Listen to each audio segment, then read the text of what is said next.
नाज़रीन अस्सलामु अलैकुम।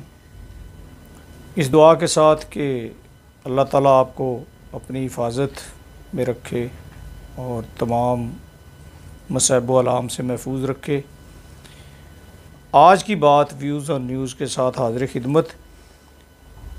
तो आज के मौज़ूआत जो थे उनमें बात करना चाह रहे थे कश्मीर के ऊपर। आज़ाद कश्मीर का कल इलेक्शन होने जा रहा है। वहाँ पे आज़ाद कश्मीर के अवाम फ़ैसला करेंगे कि किसने कामयाब होना है, किसने हुकूमत बनाने की पोजीशन में आना है और अगली हुकूमत किसकी होगी। सारी पार्टीज़ ने वहाँ पे मुनज़्ज़म तरीके से और अपना पूरा ज़ोर लगाया है।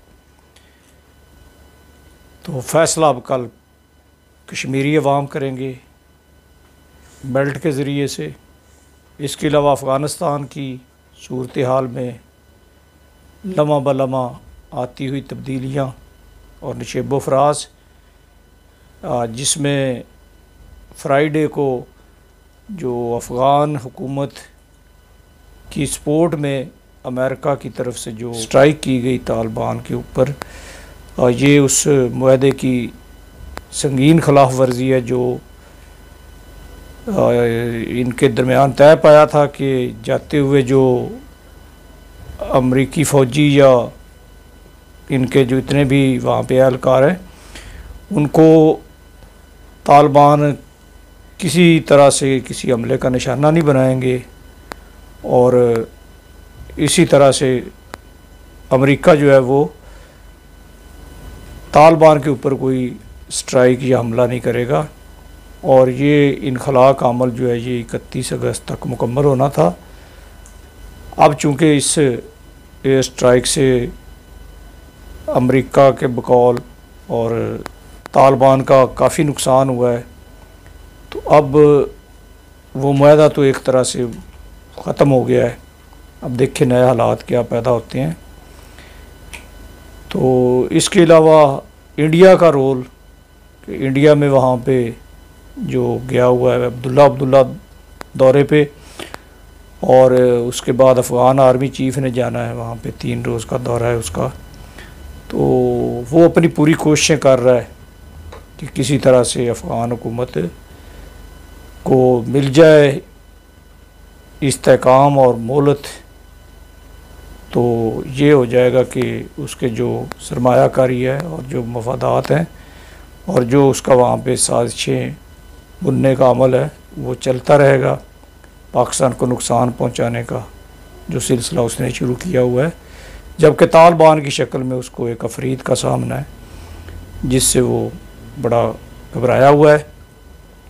लेकिन ये सारे मौज़ूआत अपनी जगह पे। आज जो एक ट्वीट आया नेशनल सिक्योरिटी एडवाइज़र हमदुल्ला मुहिब, तो वो ट्वीट मैं आपके सामने रीड आउट कर देता हूँ, जिसमें उसने कहा है कि NSA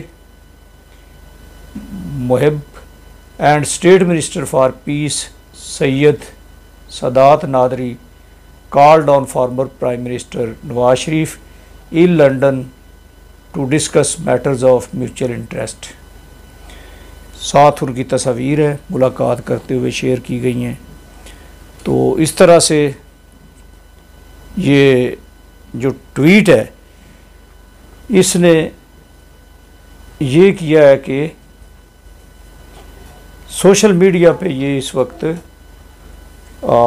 इसकी आप देख सकते हैं कि ए screenshot of the tweet blew up on the social media platform with Nawaz Sharif and Afghan NSA trending in the top 10।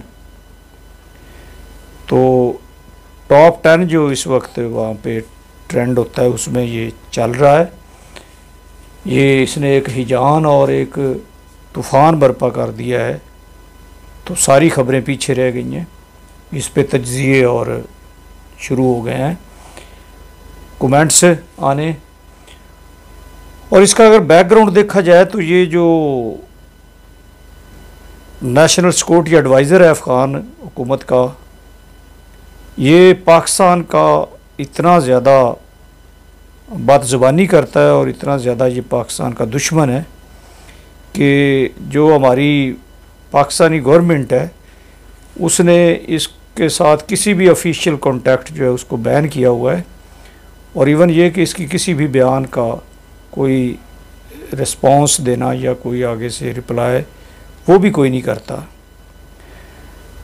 तो इसका जो आगे सिलसिला है वो इंडिया के साथ है, पाकिस्तान के दुश्मनों के साथ है। और नाजरीन, ये जो हज़रत अली का कौल है कि आपके 3 दुश्मन होते हैं, तो एक तो आपका जो अपना दुश्मन होता है वो, और दूसरा जो आपके दुश्मन का दोस्त होता है वो भी आपका दुश्मन होता है। और इस तरह से ये हमारे जो दुश्मन हैं उनके साथ इसका सिलसिला ये है कि मोदी, मुहिब और Amrullah Saleh Afghan vice president, every enemy of Pakistan is a close friend of Nawaz Sharif, ये कहा है फवाद चौधरी ने, इंफॉर्मेशन मिनिस्टर ने, इसको रिस्पॉन्ड करते हुए इस ट्वीट को। और उनका ये भी कहना है कि नवाज शरीफ जैसे लोगों को बाहर इसीलिए नहीं भेजना चाहिए कि ये इस्तेमाल हो जाते हैं बैनुल-अक़वामी साजिशों और मुल्क के ख़िलाफ़, जैसा कि ये हुआ है। ट्वीट उनका इस तरह से, नवाज शरीफ को पाकिस्तान से बाहर भेजना इसलिए ख़तरनाक था कि ऐसे लोग बैनुल-अक़वामी साजिशों में मददगार बन जाते हैं। नवाज शरीफ की अफ़गानिस्तान में रहा के सबसे बड़े हलीफ अब्दुल्ला मुहिब से मुलाकात ऐसी ही कार्रवाई की मिसाल है। मोदी, मुहिबुल्लाह या अमरुल्लाह सालेह हर पाकिस्तान दुश्मन नवाज शरीफ का करीबी दोस्त है। और इसी तरह से जो शीरी मज़ारी हैं उन्होंने भी इसको बड़ा सख्ती के साथ इस पे अपना रिएक्शन दिया है। और ये मुहिबुल्लाह वो है कि जिसने पाकिस्तान को एक गाली देने में कभी शर्म महसूस नहीं की, और वो लफ्ज़ यहाँ पे इस्तेमाल नहीं हम करना चाहते। इसने बरादल जो है ना ये पाकिस्तान को करार दिया था कि ये एक ऐसी जगह है जहाँ पे एक इस तरह का काम होता है कि कोई भी आता है तो इसको इस्तेमाल कर ले। ये पाकिस्तान की गैरत को गाली दी थी और पाकिस्तान के नज़रिए को। तो human rights minister Shireen Mazari जो है question what the matters of mutual interest were, यानी जो उनके ट्वीट में है ना म्यूचुअल इंटरेस्ट, तो वो कहते वर मैटर्स ऑफ म्यूचुअल इंटरेस्ट वर, कौन से मामलात थे इनके साथ इनके बाहमी दिलचस्पी के, वही वो तो पाकिस्तान दुश्मनी का एजेंडा है उनका। तो इनका क्या था, after Mohib refer to Pak not PTI government but our country, common रॉ interest can only to attack Pak, she said, adding such shameless self interest of Sharif to preserve looted wealth and country bid. तो कहना उनका ये है कि उसने कोई किसी गवर्नमेंट को या किसी पार्टी को गाली नहीं दी, बल्कि उसने पाकिस्तान को गाली दी जब उसने इसको एज ए वो कोट किया। तो कौन से इनके म्यूचुअल इंटरेस्ट हो सकते हैं। अब दूसरी तरफ ये सोचा गया कि शायद ये मुलाकात जो है ये उजरत में हो गई, तो शायद उनकी पार्टी जहाँ पे इससे बेखबर है। वैसे तो उनकी पार्टी के बयानिए जो हैं वो 2 चल रहे हैं, शहबाज शरीफ साहब का, और ये 100% ऐसा है कि वो इससे मुतफिक नहीं होंगे ये जो उनकी मुलाकात हुई है। और आज़ाद कश्मीर में कैंपेन में भी वो ना सिर्फ ये कि उन्होंने इनकार किया मुश्तरका जलसों से ख़िताब करने के लिए मरीम नवाज़ शरीफ साहबा के साथ, बल्कि वो फिर उसका हिस्सा ही नहीं बने। तो वो कहते हैं कि ये 2 बयानियाँ जो हैं ये एक साथ मैं कैसे लेके चलूँ। तो अब मरीम नवाज़ शरीफ साहबा जो है उन्होंने रीट्वीट किया इसको, यानी रीट्वीट मीन के उन्होंने इसको ओन किया है और उनकी इस बात या इसको लाइक किया है। आम जो ये शख्स जो है इसका जो ज़ुबान है इन इदारों के ख़िलाफ़ और मुल्क पाकिस्तान के ख़िलाफ़ ये किसी से ढकी छुपी नहीं है। और अमरुल्लाह सालेह और ये जो NSA है, इनकी हर बात जो है वो पाकिस्तान के ख़िलाफ़ होती है। तो ये देखें जी, ये ट्वीट जो मरियम नवाज शरीफ साहबा ने किया है, it is the very essence of diplomacy to talk to everyone, listen to their point of view and convey one's own message across something this government doesn't comprehend and hence is a complete failure on the international front। तो उन्होंने तो इसको नवाज शरीफ साहब का बड़ा कारनामा करार दिया है अपने वालिद मोहतरम का कि ये हुकूमत जो है ये टोटली फेलियर है, और उन्होंने इसको सब का मौक़िफ़ सुनना चाहिए इस वजह से वो। लेकिन ये है कि वो पाकिस्तान दोस्त जो हल्के हैं उनके साथ कम ही मिलते हैं और उनका मौक़िफ़ कम ही लेते हैं। तो ये जो मुलाकात है ये ख़बरों में भी रहेगी, सोशल मीडिया पे भी रहेगी, और इसके दूर असरात भी मुरतब होंगे। और ये भी कोट किया गया है कि नवाज शरीफ साहब जो है उन्होंने जो इंटरनेशनल एजेंडा है PTI की गवर्नमेंट को या प्राइम मिनिस्टर को हटाने का, उसमें अपने आप को पेश किया है कि मैं आपकी जितनी ये चल रहे हैं इस वक्त पाकिस्तान मुखालफ जो आपके एजेंडा है या जो अफ़गान हुकूमत है, मैं आपका हलीफ हूँ इसमें, और अगर ये गवर्नमेंट ख़त्म होती है तो मैं रिप्लेस करूँगा और आपके साथ फिर गवर्नमेंट में आने के बाद, वज़ीर आज़म बनने के बाद, ये सारी जो चीज़ें हैं वो काउंटर करूँगा और एकोमोडेट करूँगा। तो ट्राइब्यून जो है उसने ये लिखा है कि farmer Pakistan PM Nawaz Sharif faces flag for beating Afghan NSA मुहिब in UK। तो नाज़रीन ये आप देख लें, इसमें हम कोई तज्ज़िया, कोई तबसरा, कोई राय नहीं देते, आप पे छोड़ते हैं कि आप देखें कि एक शख्स जो पाकिस्तान को